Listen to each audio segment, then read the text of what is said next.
ஜனநாயக தமிழ் தேசிய கூட்டணியின் நிறைவேற்றுக் குழு வவுனியாவில் இன்று கூடியது. தமிழீழ விடுதலை இயக்கத்தின் தலைவர் பாராளுமன்ற உறுப்பினர் செல்வம் அடைக்கலநாதன், தமிழீழ மக்கள் விடுதலை கழகத்தின் தலைவர் தர்மலிங்கம் சித்தார்த்தன், தமிழ் தேசிய கட்சியின் தலைவர் சட்டத்தரணி நா ஸ்ரீகாந்தா, ஈழ மக்கள் புரட்சிகர விடுதலை முன்னணியின் தலைவர் சுரேஷ் பிரேமச்சந்திரன், ஜனநாயக போராளிகள் கட்சியின் தலைவர் சிவநாதன் வேந்தன் ஆகியோர் இதில் பங்கேற்றிருந்தனர்.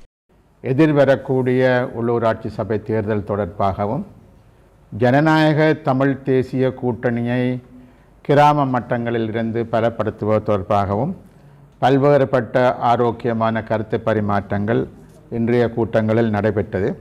எதிர்வரக்கூடிய உள்ளூராட்சி சபை தேர்தல்களில் ஜனநாயக தமிழ் தேசிய கூட்டணி என்பது ஜனநாயக தமிழ் தேசிய கூட்டணியாக எம்முடன் அல்லது இந்த ஜனநாயக தமிழ் தேசிய கூட்டணியுடன் இணைந்து பயணிக்கக்கூடிய ஏனைய அரசியல் கட்சிகளுடனும் நாங்கள் கலந்து பேசி அவர்களும் இதில் இணைந்து செயற்பட முன்வருகின்ற பட்சத்தில் அவர்களையும் இணைத்து வடக்கு கிழக்கு மாகாணங்களில் இந்த உள்ளூராட்சி சபை தேர்தல்களை எதிர்கொள்வதென்று நாங்கள் தீர்மானித்திருக்கின்றோம். வடக்கு கிழக்கு மாகாணங்களில் இருக்கக்கூடிய தமிழ் தேசிய பரப்பில் அங்கம் வகிக்கக்கூடிய தமிழ் கட்சிகளுடன் நாங்கள் இது தொடர்பாக பேசுவதாகவும் இன்று தீர்மானங்களை நாங்கள் இன்று எடுத்திருக்கின்றோம்.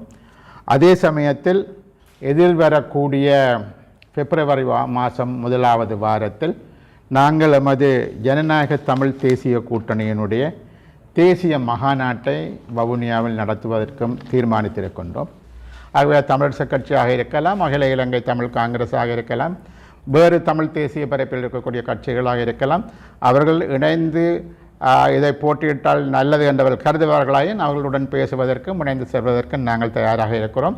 எதிர்வரும் தேர்தலில் உங்களுடைய சின்னம் ஜனநாயக தமிழ் தேசிய கூட்டணியினுடைய அது ஒரு பொது சின்னமாக இருக்கிறது, பல கட்சிகளினுடைய கூட்டாக அது இருக்கிறது. ஆகவே இன்றைக்கு அது ஒரு பொது சின்னமாகவும் அது ஒரு பொது அமைப்பாகவும் தான் இருக்கின்றது.